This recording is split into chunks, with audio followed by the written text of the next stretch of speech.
கர்த்தருக்கு பிரியமான அன்பு சகோதர சகோதரிகளே, சங்கீதம் 81 அதிகாரம் 7வது வசனம் சொல்லுகிறது, நெருக்கத்திலே நீ என்னை கூப்பிட்டாய், நான் உன்னை விடுவித்தேன் என்று ஆண்டவர் சொல்றார்.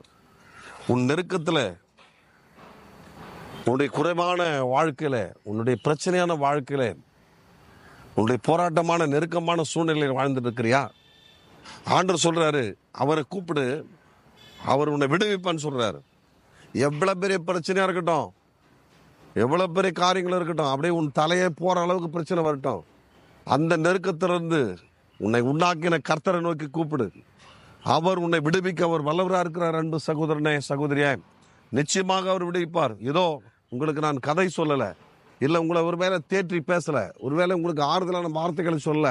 கர்த்தர் சொல்றாரு, உன் நெருக்கத்தில் என்ன கூப்பிடு, நான் உன்னை விடுவிப்பான்றாரு.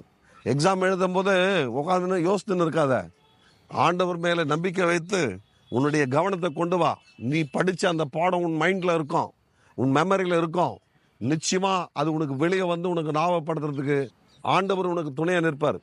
இந்த எக்ஸாம் நேரத்தில், இந்த தேர்வு நேரத்தில் கர்த்தர் உங்க கூட இருந்து உங்களை உயர்த்துவார்.